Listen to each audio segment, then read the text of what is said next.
What's going on? It's your boy back with you with another issue of Tommy Reed's X-Men. Today, we're talking about X-Men number 16 from January 1966, written once again by Stan Lee with art by Jack Kirby. This one is called The Supreme Sacrifice. So you know what that means. Ain't no spoilers. Somebody about to die. Anyway, we start with the X-Men, not in the mansion. We don't get a training montage in the mansion this time. This time, if you remember, we're dealing with this Sentinel nonsense, and the X-Men are in fact kidnapped right now. We start with Charles by himself. That's right, Papa Chuck alone. You think, yes, we're finally going to get a Papa Chuck issue where he's beating the crap out of people, but no. So he's alone. He needs to get to help, and so he ends up crawling on his stomach because his chair is who knows where. He couldn't psychically find his chair, like put a little, low jack or whatever on it. Anyway, so he crawls and he psychically signals a car to stop. Now, how come he couldn't just be like, hey, hurry, yo, I'm down here. But no, he's psychically like, stop. And the people stop. And they start loading him into the truck. He's like, I need to get to the city because I have an idea. And they're like, well, what happened? He's like, there ain't no time to talk about this. Just give me the car and let's go. And now, if I'm the people, I'm like, who you think you're yelling at, man? You're just some weird dude we found in a pinstripe suit laying on the ground here. You better start giving me some answers before I load you in my truck like a creep. How do I know you ain't no serial killer? Blah, blah, blah. And then he'll just mind wipe them, like you do. But the X-Men are trapped in the Sentinel base. So Papa Chuck's off on his adventure to the city. Maybe he's helping them pay the toll to get into it. Maybe not. Probably not because he's cheap like that. The X-Men are trapped in a bubble. A literal bubble, like a big word bubble, and the Sentinels have it proof, so their powers don't work. They're trying. Iceman even builds like a little ice hammer or something, and that just busts to shreds. Nobody's powers are working. Everybody's trapped, and the Sentinels are so confident in their bubble that they built that they got their backs turned to the X-Men, and they're just carrying on casual conversation, and they're just chilling, looking at the screens or whatever, and then oh, I forgot they were there? Crazy. Anyways, back to what we were talking about. So what was on Mad About You last night? And the Sentinels are doing their own thing. Meanwhile, Trask is still kidnapped with Master Mold, and they're chopping it up. And Trask, now that he's in a life or death situation, is having to change a heart. He's like, what did I do? What monsters did I build? And nobody's there asking him because he's in his head. He's in his own vibe, you know what I mean? Charles gets taken to the TV studio. Now, this is a throwback from 2 issues ago. Like, you have to be a dedicated X-Men reader to remember 2 months back. Or just 2 episodes of Tommy Reed's X-Men ago. In issue 14, we talked about the first attack on with the Sentinels and how they took down one in the TV studio that Charles was having a debate with Trask in. So apparently, in all this time, nobody thought to clean up that Sentinel or even try to pick him up off the ground. So Papa Chuck goes there and he starts, and they say mind probing the Sentinel to just try to get a vibe of what took this dude down. What do we have to do to beat him? Meanwhile, the cops and stuff are like, what is this dude doing? Just staring at this robot. And then he comes up with the most yada yada explanation on how to beat the Sentinels. Like, he's like, and he looks out the window and he sees, for some reason, this building across the street has this giant ass crystal. It's like a diamond or whatever, and it's at the top of the building. Why would you have that? Why would you have something that reflects the sun so much that it would probably burn everything around you and the eyes of people looking at it?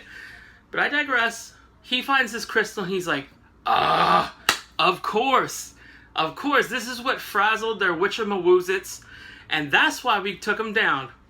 The crystal. Cut to the next scene. Beast, fresh from his probing. Awful lot of probings going on in this issue. I don't know. Whatever.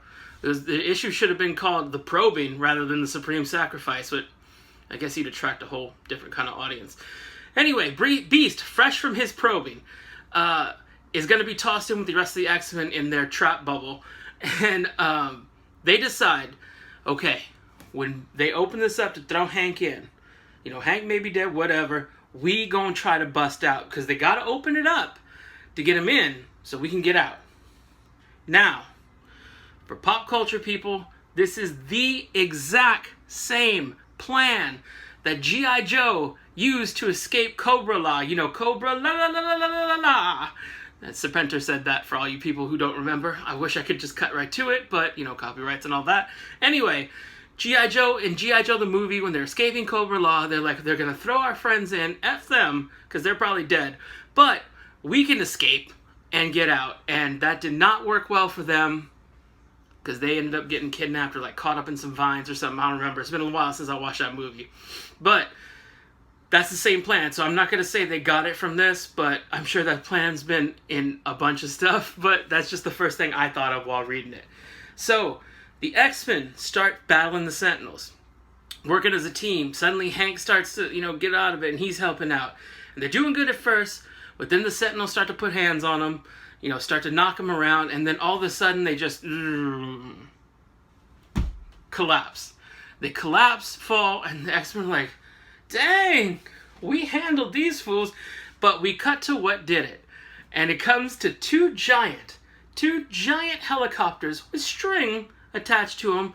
And what are they carrying? A giant crystal. And who's in the cockpit? Who's riding shoddy? It's Papa Chuck. Papa Chuck to the rescue. And he's got the giant crystal that he somehow, A, convinced that building to part with, or he stole it. 2, convinced the military to lend him 2 choppers, probably mind messed with them, did the Jedi trick. And so he's coming to save the day. Now, all the Sentinels are down for the count except Master Mold, because he better than that. He ain't no weak. Anyway, and Master Mold quickly tries to build more Sentinels. Now, he's trying to build them 8 by 8 because he's literally holding up this mold, this like cake mold or cupcake mold. Like he making cupcakes for the bake sale, except they're Sentinels. And he's like, I can crank out 8 at a time. And while he's doing this, he's using the max power on his power source. Trask sees this, does something, twists some knobs, you know, pull some levers or whatever, and Trask blows Mastermind up, and in the rubble, seemingly kills himself as well. Now, the building is on fire, and it's like when you saw in the last Harry Potter, that fiend fire that killed Crabbe/Goyle, depending if you read the book or the movie. Anyway, one of them is dead, and it's just everywhere. You can't escape it. I guess that's what fire does. And anyway, it was like the fiend fire. That's what I thought. And the X-Men are trying to get out. It's the fire, the building's coming down on them, and all the oxygen sucked out somehow affects Iceman worse than everyone else because he's ice or whatever. So he's passed out. So Hank comes to just in time to save. It has enough energy to save Iceman. He throws him over the shoulder. The X-Men trying to get out. Papa Chuck sees them trying to get out, and before the X-Men can get ID'd by the helicopter people, he uses his mind powers to block them, so they don't see the X-Men getting out. And then, no doubt, because I haven't read in the next issue, no doubt he mind wipes those helicopter people, because if nothing else, Papa Chuck Xavier is horrible at saying thank you. He never says thank you to anyone. He yells at people. He's incredible. I'm starting to really like him. Anyway, that's horrible of me to say that he's awful, and I like him more now that he's awful. Anyway, no doubt, but I mean, he didn't thank the Human Torch when he helped them. He mind wiped him. He didn't help, these other people who were in the circus with the Blob, even though they were trying to attack him. He mind wiped them. Like, he's mind wiping somebody every other issue, basically. And that's where we end. We end with the X-Men trying to break free. They actually do get to daylight. And I think in the next issue, which is, I guess, going to be a 4-parter now, the first one we've had for a continuing issue, because before that, for the Sentinel business, it was one and done. But yeah, we get that, and then I'm guessing in the next issue we deal with the ramifications of their base being blown up or whatnot, but we'll get to that next week. Let me hit you with a little final thoughts, as we always do in the final segment of the show. Final thoughts. This was about a 7 out of 10. The action was pretty good. The X-Men, I really liked that they were working as a team against a foe that was bigger than them. It showed they didn't just scatter or whatever. Cyclops actually proved himself to be a really good leader because he was the first out the bubble, and he was distracting the Sentinels enough for people to get out. We did not get a Jean's hot this issue. I guess in life or death situations when it's really on the line, because last time Hank did it in the life or death situation and was like, dang, Jeannie, you got it going on. But nobody said it this time. I'm not going to say she wasn't disappointed by it, but she was like, you know, oh, Scott's such a good leader. If only I could tell him how I feel about him. And, you know, we didn't get Scott's thing because he was mostly like, don't die, don't die, don't die, don't die, don't die. Didn't die. And yeah, so X-Men working as a team was a great thing to see. But the heavy lifting for this issue, how to beat the Sentinels, how to beat Master Mole, that was done by Trask and Papa Chuck Xavier, by Professor Charles Xavier. They did the heavy lifting, so really the X-Men didn't really affect the outcome of this issue. They were just kind of there, and they filled up some panels, but the same result would have happened if it was just those two guys and not our 5 main mutants. So that was kind of weird. The X-Men were kind of ineffective in this one. Still, it was a really good issue. Good read. I enjoyed it. And yeah, I would definitely say check this one out. Check them all out, but like check this one out. It was good. Certainly not one of my favorites. You know, the other ones were some have given 8 or 9 to. There hasn't been a 10 out of 10 yet, but hopefully we'll get there. We don't know. Anyway, 7 out of 10. X-Men number 16.